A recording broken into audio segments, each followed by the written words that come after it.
It's that time of the year where every major design tool is releasing big updates. Last week, Figma dropped AI Agents, and now Figma has had their annual Config keynote announcing all the brand new exciting features that they've been working on. And boy, there's a lot. So let's talk about it. Okay, so the first thing I want to cover is code layers, which basically lets you turn your designs into code inside of Figma. Now, this is really cool. You can start with a blank canvas and then basically prompt away. And then essentially you have Figma make on the canvas now inside of design mode, which is nice. Now, from the demo that they showed, it doesn't look like you have the full design control like you would on any other sort of design inside of Figma. What you have to do is actually take the code layer, convert that to a design layer, and then you actually have full edit control, which is a bit meh if you ask me, but it kind of does what you need it to, and then you can make those adjustments and then send them back to code. I don't think this is the most ideal workflow, but it is a better workflow than what currently exists. And they've also opened the feature where you can actually import your repo from GitHub, meaning you can actually work with your code base, actually display that as basically an iframe on the Figma canvas, edit it, make your changes, then send it back as a PR in GitHub. Which, if you already work in a product team, you probably understand that whole workflow already, but I do think it is the right approach here. All developers are already using GitHub to kind of store their code and to keep everything in that place. So using that as like the source of truth, then kind of coming in, creating branches essentially, duplicating the work, and then pushing it back to GitHub seems like the right and logical flow. Now, if you know me and my content, you know I'm all over Framer, and the reason for that is because you can design, develop, and publish. And I love seeing all these new tools and things come out where essentially we can enable designers to become publishers and actually full stack. And I think these sort of code layers that are starting to appear inside of Figma, alongside tools like Figma Make, are really starting to emphasize where the industry is going, which is designers can't just prototype anymore, but they have to publish their work. So for me personally, code layers was the biggest release of Config this year, but there was one other thing that really took the attention, and that was Figma Motion. So it's really exciting that now you can animate all in Figma. Essentially, you've got a timeline that you can animate on and you can export out as an MP4. Now, as someone who's a massive fan of jitter.video, which basically lets me animate my Figma projects, now the fact that this is kind of built into Figma, I do wonder what that means for jitter. Will we still use it or will we not use it? I'm not really sure yet. We'll have to kind of test the capabilities of how far Figma Motion can go. But from the demos that they've shown, it actually looks really, really powerful. And the fact that you can copy the animation code in dev mode, so then you can say, send it to an agent, is actually really powerful. And again, we're seeing that sort of workflow where both design and development are now becoming one.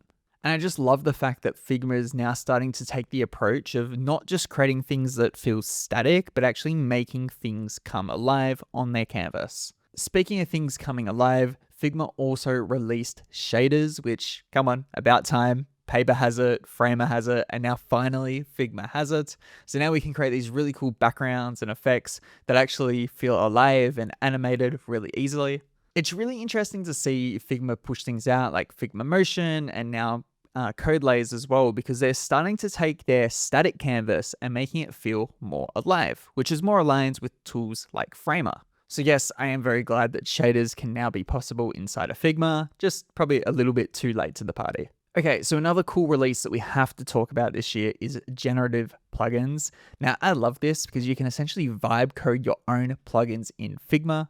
Now, if you're a fan of Raycast, you might have seen this app that the team at Raycast are building, which is called Glaze, which basically lets you kind of vibe code your own sort of personal desktop apps for your own personal workflows. And I actually can see how these generative plugins in Figma can compare to a tool like Glaze, where suddenly the era of personal software really is existing because of these sort of tools that allow us to create our own unique workflows and aren't just cookie cutter. So now inside of Figma, let's say I have a particular workflow that I want to create.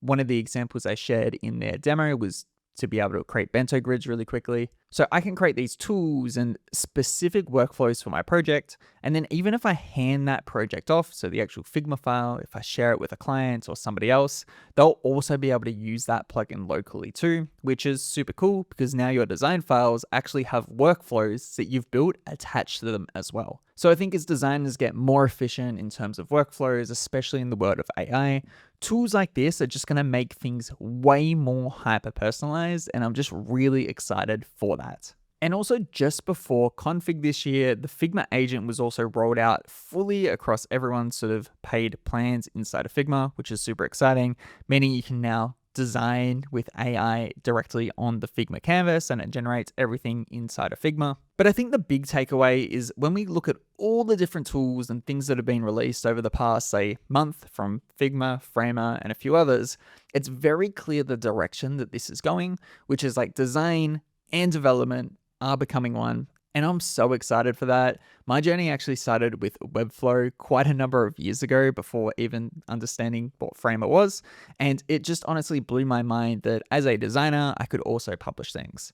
So now that we're in this era of AI where that is becoming even more real and the possibilities are getting exponentially good, I'm just so excited that Figma and Framer are releasing tools like this publicly that we can all start to use to actually publish our work. But that's my takeaway on Config this year. I'd love to know what you think. Is it just another pointless AI update, or are there tools that have been released that you'll actually use in your workflow?